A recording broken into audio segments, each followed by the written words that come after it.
Keep secrets from our parents. और एक है हमारा topic you should read and right daily. तो तुम्हें क्या करना है, डेली आपको राइटिंग और रीडिंग, और बिना रीडिंग के राइटिंग नहीं हो सकती है ना। जब आप रीड नहीं करोगे तो आपको समझ में आ जाएगा, पेपर में आ जाएगा कि क्या लिखना है।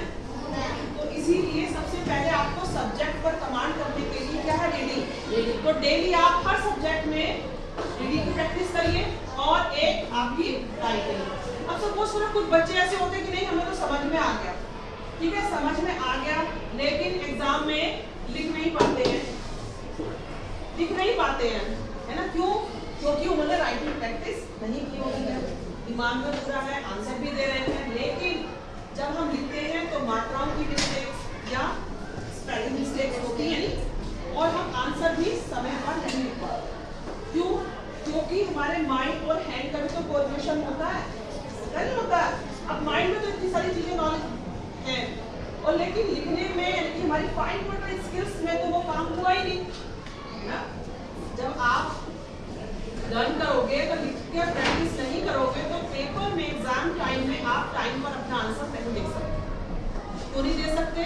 क्योंकि आपने वो प्रैक्टिस नहीं की। तो इसीलिए आपको सबसे पहले क्या करना है, रीडिंग और राइटिंग दोनों को साथ लेकर चलना है। तो हमें जितना माइंड में हमने नॉलेज भरी है उस नॉलेज को भी तो आपको आंसर में देना पड़ेगा, नहीं पड़ेगा। तो उसके लिए हमें राइटिंग की जरूरत है।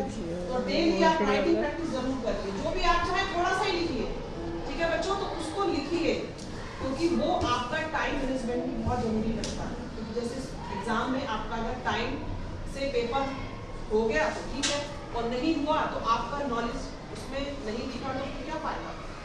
आपको आंसर आते थे लेकिन आप नहीं लिख पाए तो क्या होगा, टीचर ही समझेंगे कि आपको आंसर आते थे। बोलिए, देखा है माइंड में तो थे, आप किस किस से बोलोगे कि नहीं हमें तो याद था छूट गया।